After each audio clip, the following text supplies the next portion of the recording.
Well, thanks all for coming. My name is Steve Clem. I'm chairman of the Carson City Democratic Central Committee. I want to thank you all for coming. I want to thank June Joplin and the staff here at Common Coffee. Food's great, coffee's great. Buy some food, buy some coffee, take care of the staff. I have the pleasure of introducing to you a man who began his political career in the United States Senate in 1972 at the tender age of 30. And he's currently serving his 6th term in the Senate. He's recognized as one of the nation's most powerful and influential voices on foreign relations and terrorism, and currently serving as chairman of the Senate Foreign Relations Committee. He's also worked hard to safeguard our streets. He's a strong leader on anti-crime and drug policy, and he's been instrumental in helping craft virtually every piece of anti-crime legislation over the past 2 decades. Additionally, he's widely recognized for his work on environmental protection and education. Among his accomplishments are, after several years, he's been able to wrest federal control and return to Delawareans nearly 1,200 acres of beach shoreline along the Delaware coast. He's a familiar figure on the Sunday morning talk shows. I mentioned to him earlier that breakfast on Sunday wouldn't be the same if he's not on TV. Ladies and gentlemen, it's my distinct honor to introduce to you Senior Senator from Delaware and Chairman of the Senate Foreign Relations Committee, and the gentleman wants to be the next President of the United States, Senator Joe Biden.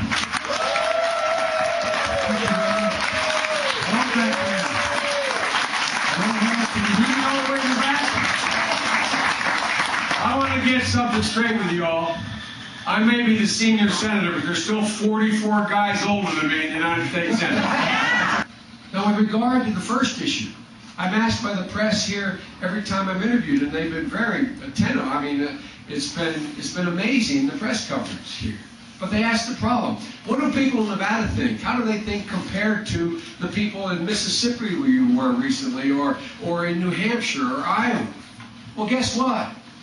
The woman raising 2 kids here in Carson City has the same aspirations, the same problems, the same concern as a woman raising 2 children in Bayou Lafourche, Louisiana, and or in Brooklyn, New York. And I find that no matter where I go, it's Iraq, Iraq, Iraq, Iraq, because all the American people understand that in order for us to regain our credibility, our flexibility, and our initiative, we've got to settle Iraq. It blocks everything. It blocks every single thing we do. We must end this war. We must end this war. Now look, there's a lot of proposals you're going to hear. And they're good proposals. They're solid. And they're coming from people who are running as well as who are not running for office. But you have to ask yourself the following question. We may have to cap troops. We may have to go forward and adopt my amendment, which takes away the president's power to use force the way he was given in the first place and redefined it very narrowly. We may have to do what other candidates are talking about, cut off funding. So ladies and gentlemen, ask yourself the following question. Whatever plan you hear from a Democrat or a Republican, ask yourself the question, does it answer the 2-word question? What next? What next? We are being given false choices. Washington is making a phony argument. You either are supposed to go with stay the course and escalate, or leave as quick as you can and hope for the best. They are both bad choices. The question is, we must leave, but what do we do to try to affect what we leave behind? So we do not trade a dictator for chaos. So we do not have a civil war that metastasizes into a regional war. Because you will ask yourself a question, will I have to send my grandson back, my granddaughter back in 5 or 10 years? What we leave behind matters. And I respectfully suggest to you, I am the only candidate in either political party that has laid out a detailed plan based on my experience in the Balkans and based on my deep involvement in that policy. There's only one way that we can leave with our interests intact, and that is if we promote a political solution. There is no military solution for Iraq. There is none. But this is too important.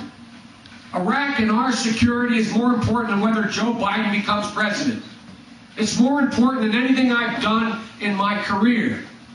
And so I laid out a hard, detailed plan, and it's real simple, folks.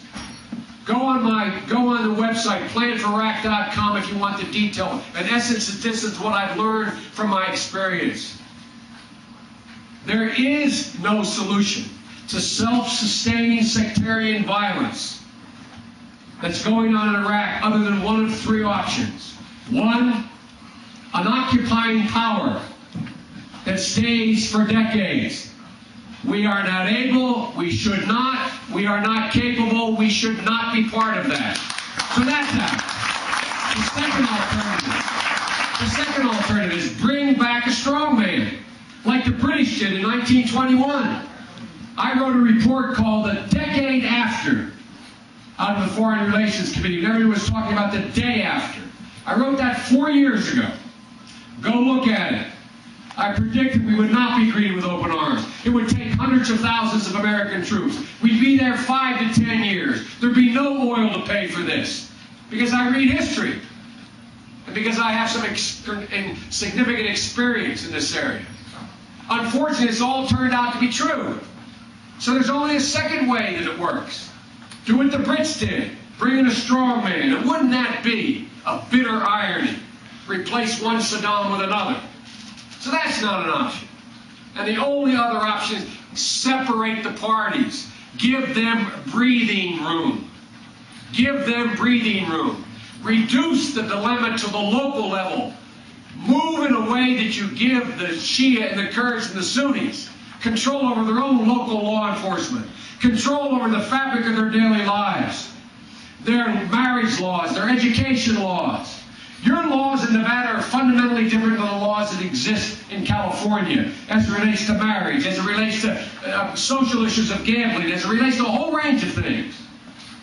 So, ladies and gentlemen, ask Democrats and Republicans, what will you do as president that will allow us to lead, which we must?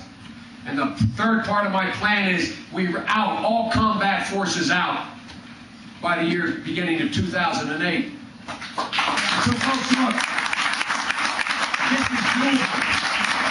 this is doable.